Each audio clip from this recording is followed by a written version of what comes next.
Have you ever had a question you were afraid to ask? Now, I'm not really talking about things like how much is college tuition going to cost, or how long is the line at the DMV, or how many calories are in this cupcake. Those are questions we're afraid to ask because we already know the answer, and the answer isn't good. I'm talking about questions that make you nervous, questions that make you squirm, questions that leave you feeling a little exposed. Here's a question that raises my anxiety level. Now, to explain why this question causes me to squirm, let me tell you a little bit more about myself, namely that I'm domestically disabled when it comes to cooking. If we were to create a scale that went from what a toddler knows about cooking to what a normal adult knows about cooking, I'd be somewhere to the right of toddler, but probably not quite to the level of a high school student. I just never really learned. And even what I do know, I don't feel confident in. So when I'm standing in a kitchen with a friend who's preparing a meal, I feel my anxiety level rise as I muster the courage to ask, "Can I help you with something?" I mean, I ask it because I know it's the polite thing to do, but secretly I'm terrified that I'm going to be asked to dice or puree or saute something. There are questions we are uncomfortable asking. Sometimes our fear is so great we delay asking them or never muster the courage to ask them at all. For example, what about these questions? Would you like to go out with me? I mean, that can be a terrifying question, right? Or how about posing this scary question to your boss? Where do you think I need to improve? There are a lot of questions that feel risky. But today, I want us to focus on a question that makes a lot of us nervous. Thinking about asking it of our friends, our coworkers, and our neighbors, it gives us sweaty palms and raises our anxiety level. Most of us would love to ask it. We realize the importance in asking it. Yet it can be so hard to muster the courage.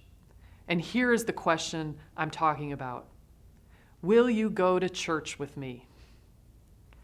Today, we are continuing in our series, Ready, Set, where we're challenging one another to invite our friends, our neighbors, and our relatives to join us next weekend, September 20th, for Show Up Sunday. This is an extra special Sunday in the life of our church where we all commit to invite everyone we know to come experience God in a potentially brand new way. We believe that every weekend is a great opportunity to invite people to celebrate with us, but on this particular weekend, we are locking arms and combining efforts to help as many people as possible find their way back to God. If you remember from last week, we encouraged everyone to list 5 people that they were committing to pray for and invite next weekend. If you didn't get a chance to fill out a card like this one, I want to encourage you to do it right now. Who are the 5 people you're going to invite to Show Up Sunday? List them on this card and begin praying for them. We want every person we know to find his or her way back to God. So many of us, if not all of us, have experienced God through one of our services here at Community, and that's why we love coming here. We love, so many of us call this our church home. I think deep down, we all want the people we know and love to experience what we've experienced here for themselves. But for some reason, asking, "Will you go to church with me?" can be a terrifying question. Why is that? I mean, why don't we invite people even though we want to? Well, some of us would answer, "I don't ask people because I don't know what to say." When it comes to talking about church and God, many of us feel inadequate to speak with any real confidence or authority. I mean, what if they ask me questions I can't answer, we wonder, or how do I even bring it up? Others of us might respond and say, "I don't ask because I'm afraid I'll be rejected." I mean, asking someone to join you at church, it can make you feel like a junior high boy asking a girl to the school dance. I mean, what if they say no? Or maybe we're afraid people will think we're weird, or we're trying to shove religion down their throats, and we don't want to be one of those people. Some of us don't ask because we think it's not my job. Frankly, many of us don't really see it as our responsibility to invite people. We think if people really want to come, they'll find us on Google. Evangelism isn't my gift, we might say. The thing is, we can come with all kinds of excuses as to why we don't invite people. why we don't push through the nervousness of the question and extend an invitation to people who come. But what if instead of focusing on the why nots, what if we chose to focus on the whys? My name is Mario Diaz. This is my wife, Linda. We have 4 children. They're 4 girls, all under the age of 5. And we've been coming to community for 7 years now. 7 years. Yeah. When Linda and I decided to get married, we decided to look for a church in Chicago that we can call our home. And we found one. Our pastor there, who married us, became a mentor and a friend to us. But unfortunately, shortly after the wedding, he decided to retire, and we were left looking for another church that we can call our home. At that point, our friend, a very good friend of ours, who was a member of Community Christian Church, invited us to attend. And the minute we attended, we knew that this was a church that we can call our home, and we've been here ever since. When I first came to community, what drew me in was the praise and worship. It sets the tone for the whole service. I knew that's the way I was taught as a child. You go to church on Sundays and that's it. It wasn't until I started coming here at community that I understood what the messages meant, and the way they were delivered was in a way that resonated with my experiences. And it was something that I can practice at home, at work, in my marriage, with my family. The kids love kid sitting. They do. I was always afraid to drop off my babies anywhere, and they're comfortable. They run right in. They've learned, how to pray and how to know Jesus. We've received so much support in other ways too. When Linda had some medical issues a couple years ago and had to require surgery, and the outpouring of support we received from the church was amazing. They donated food, they donated time, they checked on us, they called and asked if we needed babysitters. I felt like when Mario and I first met, I had a really strong foundation with God. And I feel now that I'm a mom, I'm in every direction. And it's hard to stay, committed and, to pick up the Bible and to stay focused. I find myself finding my way back to God on a daily basis. And I'm happy that I have that foundation and support. The cool thing about this story and stories like it is that they aren't uncommon. So many of us could share something similar. Think about it. Think about the way your own life has changed since becoming part of community. I think that most of us would agree that we could trace a lot of positive change and growth in our lives to being part of such a great community of people. This pattern of positive life change is something we see all the way back to the first community of Christ followers. When people encountered Jesus and became part of his community of followers, their lives changed forever. The interesting thing is these first Christ followers had a pretty common response to that life change. Let's look at 3 stories to see what it is. The first story is from a book written by one of Jesus' closest friends, John. If you have a Bible or a Bible app on your phone, turn to John chapter 1 and let me set the scene for you. Jesus is at the very beginning of his ministry on earth, going around recruiting his first disciples, the community of people that he was going to do life with. A couple guys, Andrew and Peter, have already decided to follow him. And the next person Jesus encounters is a guy named Philip. Check it out, starting with verse 43. The next day, Jesus decided to leave for Galilee. Finding Philip, he said to him, "Follow me." Philip, like Andrew and Peter, was from the town of Bethsaida. Philip found Nathanael and told him, "We have found the one Moses wrote about in the law, and about whom the prophets wrote, Jesus of Nazareth, the son of Joseph." "Nazareth? Can anything good come from there?" Nathanael asked. "Come and see," said Philip. Now, we don't know all the details, but it's safe to say that Philip has a life-changing experience with Jesus. When Jesus says to Philip, "Follow me," he discovers a new vision and purpose for his life, and he leaves everything to follow this man. Now, I want to pause here for just a second, because there's something I want to make sure that we don't miss. Pay attention to Philip's response to his encounter with Jesus. He does something that we all need to take in. He finds his friend Nathanael, and he says to him, "Come and see. Don't miss this. Philip's response to the life change he's experiencing is to invite someone else to experience it too. Earlier, we said that one of the excuses so many of us use to explain why we don't invite people is that I don't know what to say. But notice, Philip doesn't worry about having all the answers. In fact, he doesn't even try to answer Nathanael's question. Nathanael asks, "Can anything good come from Nazareth?" And Philip doesn't try to formulate an argument as to why Jesus is credible. He simply says, "Come and see." So many times we put unnecessary pressure on ourselves to have all of the answers when it comes to God and Jesus and our faith. Philip, he didn't even try to have all the answers.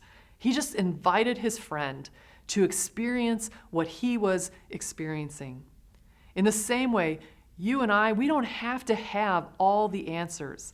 Inviting someone to church isn't about having all the answers. It's about saying, I'm experiencing something that is changing my life, and I'd love for you to come and see for yourself. Remember, we're going to do everything we can to put our best foot forward to create a positive experience next week. Honestly, that's something we try to do each and every week. But next week, I promise everything we're going to do everything in our power to create a welcoming environment, a place for people to belong before they believe, music they'll enjoy, and real-life teaching they can understand and relate to. So you don't need to worry about having all the answers. Just invite people to come and see and let them experience Jesus for themselves. Our second story, it's just found a few chapters later in John chapter 4. It's a story about Jesus and a woman who's referred to as the woman at the well. Now, we don't know her name, but if we read between the lines, it's safe to conclude that because of her promiscuous lifestyle, this woman was an outcast in her community. The reason she was at the well alone at noon, the hottest time of the day, was to avoid interacting with all the people who were whispering behind her back.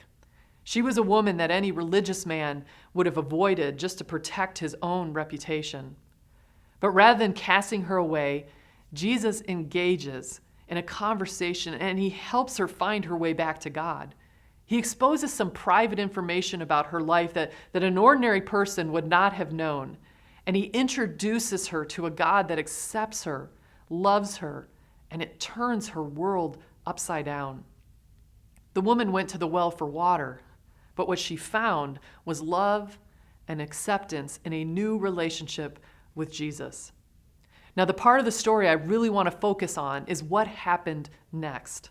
What was her response to Jesus changing her life? Let's jump to verse 28.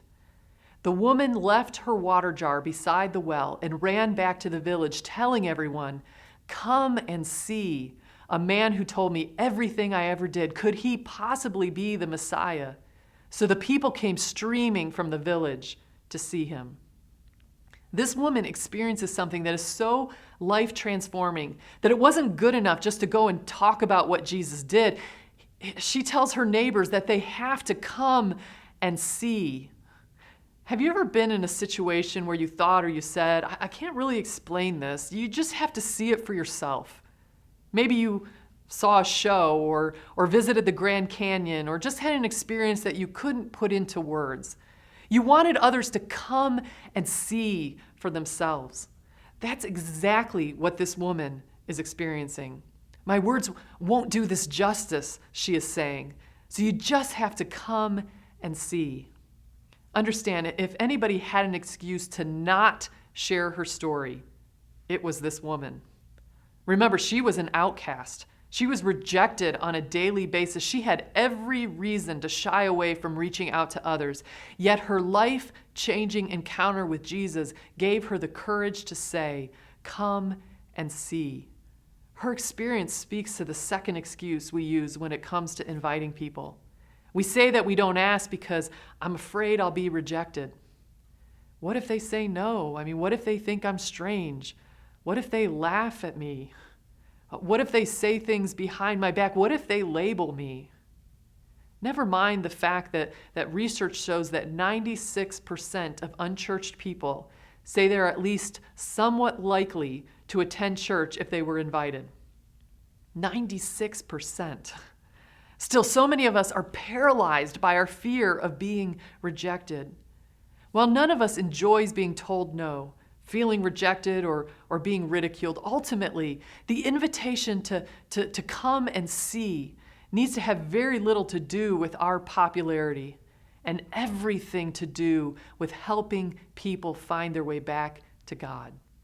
The woman at the well didn't worry about rejection. She risked it all so that she could help more people encounter Jesus. Let me ask you, who is it that you need to risk it all for? Who do you need to give a chance to find their way back to God? Who is it that needs to be invited to come and see? Our third story comes from a book in the New Testament called Luke. Luke tells the story of a man who's controlled by an evil spirit. The passage actually calls him a demon-possessed man. The harsh truth is that this guy was a mess. He didn't have a home to live in. He often didn't have any clothes on, and he spent most of his nights sleeping in a graveyard. No one in the community wanted anything to do with this guy. But then Jesus comes to town, and the demons immediately recognize him. Yes, even demons knew who Jesus was. And Jesus commands that the demons leave the man, and they do, and they end up controlling a herd of pigs that was nearby. And while that's a part of the story that is fascinating, I want to focus on the conversation between Jesus and the newly freed man. Listen to what Jesus tells the man to do. The man from whom the demons had gone out begged to go with him, but Jesus sent him away, saying, "Return home and tell how much God has done for you." So the man went away and he told all over town how much Jesus had done for him. Jesus tells him, go back home and tell the story of what just happened. Invite everybody to come and see what you just experienced.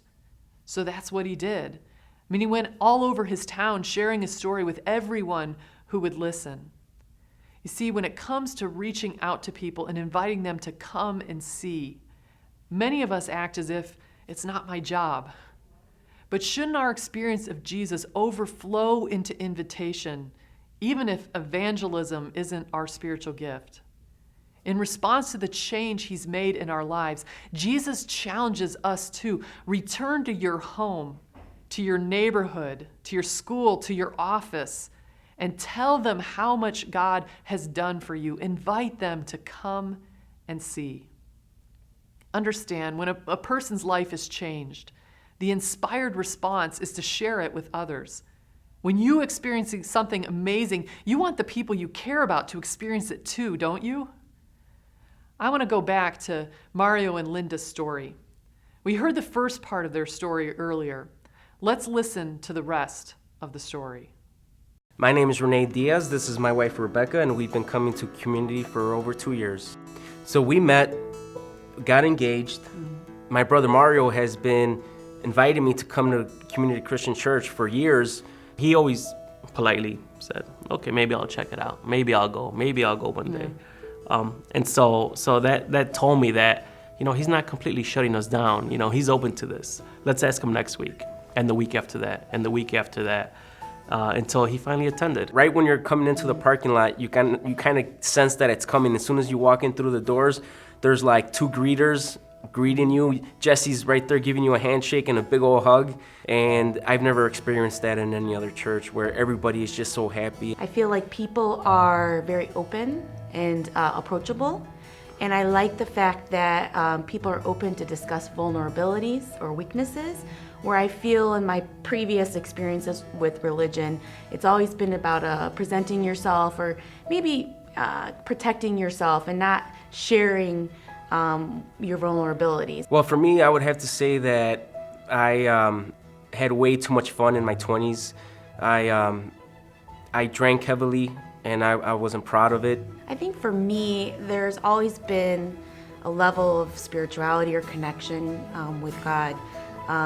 But for me now, it's about being open in public and having those discussions with other people and taking ownership or being proud of becoming a Christ follower. I truly believe that Jesus is showing me the way just because of me coming to church and taking my life seriously. We decided that Mario and Linda, who introduced us to Community Christian Church and have been our mentors in the process, I felt like that was so important that they could actually do the baptism themselves. I was very excited. I was overwhelmed with joy. I really was. It was an honor that they chose us, and it was just a beautiful moment. It was such an honor to be there with him and to see his transformation. And I really look forward to being alongside with him as he and I both continue to grow in our relationship with Christ.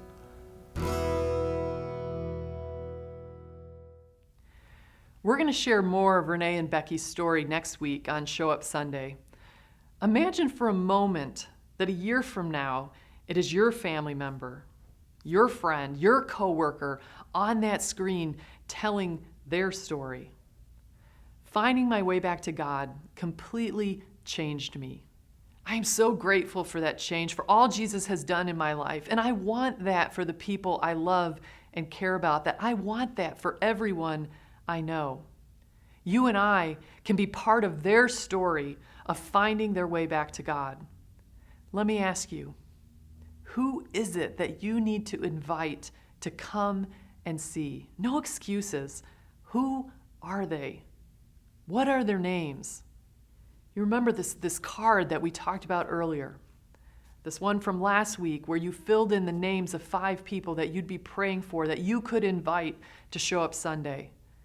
I'd like to ask you to spend a minute silently praying for the 5 people that you have on your card. Pray for each one of them by name. But remember, on the card, it says me and Bob, me and Eric, me and Katie. Whoever you wrote down, pray for yourself too. Pray that God will help you remove any excuses that may keep you from inviting them to come and see. Pray for courage. Pray for an opportunity. Pray so that your friends, your neighbors, your coworkers, your family can find their way back to God.